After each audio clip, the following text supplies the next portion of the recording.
أحسن صاحبي سأودنتين ملك سأودني كجوكتان فضلنا ديتا داوشة كورس جنرال كسبسكرايب مسار سأو نقطة دعوة أوه الرأي أنت أسوق مع سنت هاي ما أنت ولي واحد جراء عياري قرمضة وأسبوعا ولا قرمين يا مركا ما أنت شحدين وحقوه الرئيسو السيدة جدا إفنتسكو عشان كوحوت هالكوديسكو هاي لا بدور يلحي توسنتي أدوي كبدنا وحير كور لكن أيها كدما لعجها waxa ugu horeyso Austria iyo Croatia Croatia hadda ka hor ay ka soo badisay Denmark iyo Austria France ka soo badisay marka awa Croatia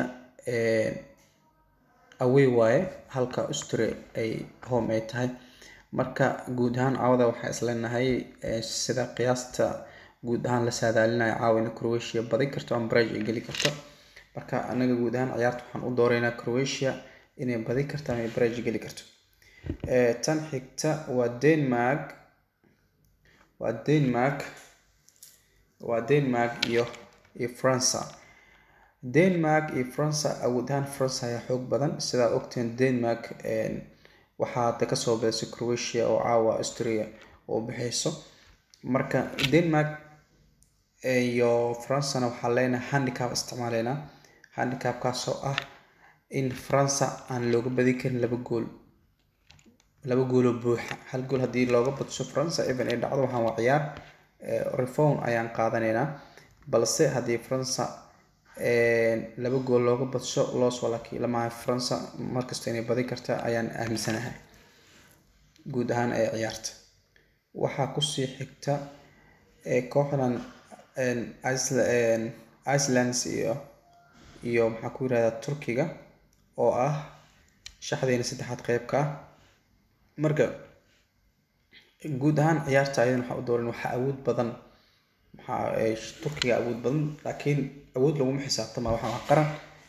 waxyaabo badan aragtay xalab Spain waa laga badjay waa aragteen oo intaas laga saaran lacagaha fiirina laakiin ciyaarta ayaan xilli walba muhiim ah in aan qiimeyno marka hadda sida u jeedaan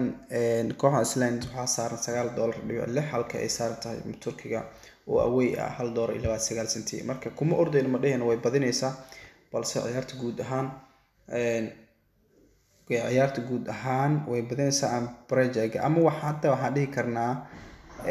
laba gool ayaa ka imaanaysa oo dhihi karnaa waa bedelena ciyaartan waxaan leenahay laba gool ayaa ka imaanaysa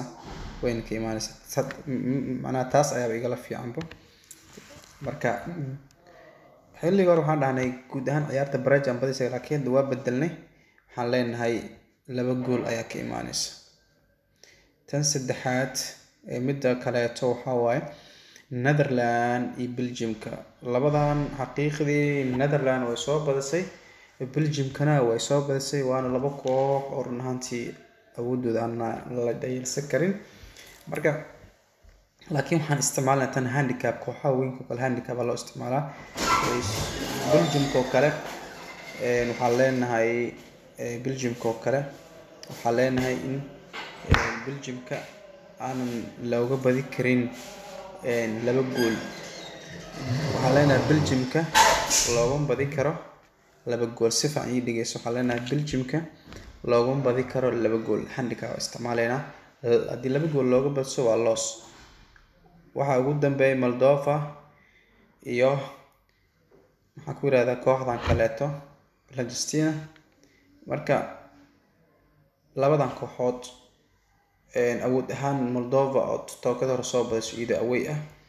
oo Latvia ka badisay asleeyahay qiyaasteeda marka balse markaan waxaan dhihi doonaa guud ahaan ciyaarta Moldova iyo Palestine kooxdan inay kala badi karaan waxaan isticmaaleynaa way kala badinayaan markaan kooxdii badiso ayaa la jirnaa marka guud ahaan shaxdeena maanta intaas ayaan ku soo xireynaa waa 5 kooxood oo kaliya adiga ahaan marka saaxiib aniga fikirkeyga iyo meelo badan oo wax ka soo fiirshay sidan ayaa soo baxday adigana marka hadaad u baahanto kale waa dhiga ta Croatia badinaysa France badinaysa oo isticmaali kartaa laakiin fikirka ugu macquulsan oo meelo badan aan soo arkay waa sidan koodkana waa kaasa marka guuleysta marka adiga waa badbedeli kartaa hadda u baahanta, laakiin fikirkeyga ama sida 99% isku raac waa sidaan. marka guuleysta aad baad u mahadsantihiin.